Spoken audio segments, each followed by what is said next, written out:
Hey, this is Brooks with Character Design Forge. I want to talk about updating a character, or perhaps iterating on a character. We've all had a little bit of a sense of nostalgia when we go back in an old sketchbook and maybe find a drawing that seems like a good design or a good idea that we kind of want to bring up to our current skill level by redrawing.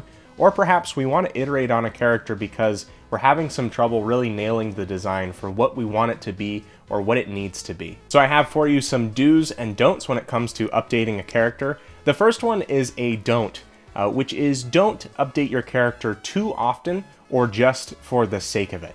And if we look at the entertainment industry as a whole, there's a lot of franchises that have existed for a long time that maybe get a reboot or a refresh.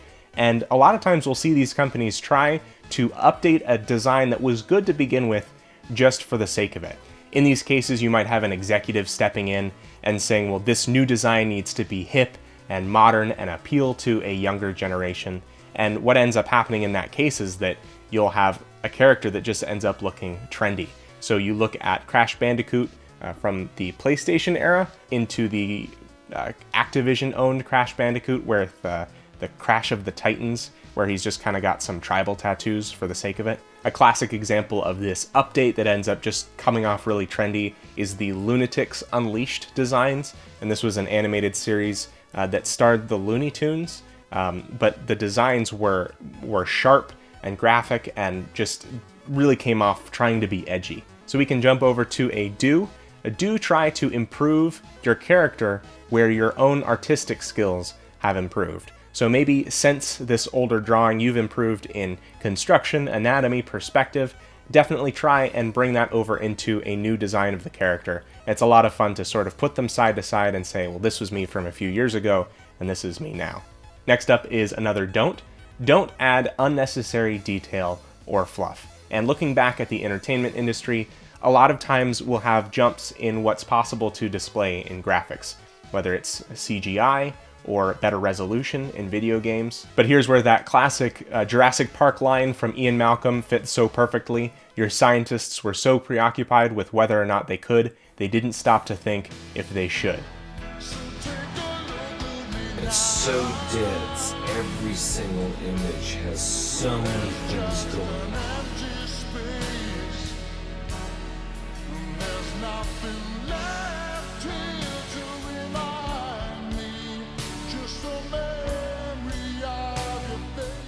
So much of what we're doing in character design is trying to simplify and clarify a character. So if you have this opportunity to complicate a character, perhaps to add some detail, make sure you're doing so with a good reason. I've done the wrong thing before with a character design. There's a koala that I created a couple years ago who's supposed to exist in sort of a Great Depression era, who wears big boxing gloves and kind of has an old style cartoon look to him, especially with his clothing. During that 100 days, 100 character challenge that I did last year, I thought, well, I'm gonna update this character, and all I ended up doing was adding some pupils and different eyes to him and sort of complicating the shapes of his body in a way that I really didn't need to. Really, that original design was a lot more solid, and so when I did a recent illustration of the character, artistically it was better than the one from a few years ago, but that design was largely unchanged. Next up is another do. Do try to boil down your character to its essence, or try to remember what it was you were going for in the first place. So another example of mine is a character for a story whose description is pretty simple. He is on the run, he's a bomb, and he's scared. So this character is something I'm using for an upcoming story, and without getting into too many details, he's really powerful, he possesses a lot of power, but he's young and scared because a family member is trying to abuse that power, so he kind of becomes a fugitive. So this character was really born from the needs of the story first, and there wasn't too much visually that he had to comply with. Again, during that 100 days, 100 characters series, which you can definitely tell at this point that I was going for quantity over quality, I did a few versions of the character that really weren't clicking. His build was pretty standard, and I didn't have a good enough idea for the character up until recently when I really simplified him down to a head tail, some legs, and little tiny arms, almost like a small dinosaur. Now, of course, I'm not saying that simplifying a character literally means that you have to remove large portions of the body, but really try to distill the character down to what it needs to be. In this new case, the character comes off a lot more vulnerable, which is perfect for the story. Finally, another don't, which is don't be sentimental with something or keep it just because it was there before. We have to do this in character design a lot, where we kill our darlings, as it were. We have to get rid of ideas that we might love but just aren't working or servicing the character well.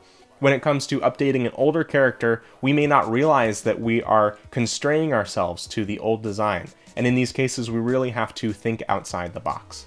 So almost like a little bit of homework, I'd like to assign this to you. Go back and find an old drawing or design or idea and update it. This can be a really fun process and really valuable too for your design skills. That's it for me today. I'm making new videos every week at Character Design Forge. Subscribing on YouTube lets you know when new videos are made available.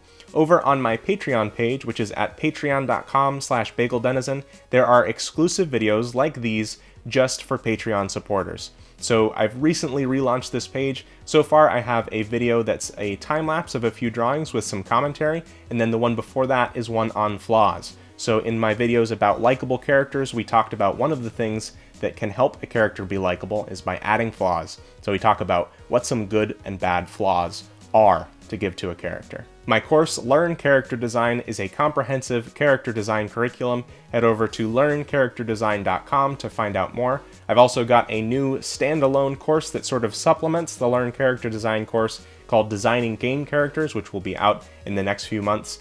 Learn Character Design students will be getting that for free. I hope that this video was helpful for you. Thank you for watching, and have fun creating.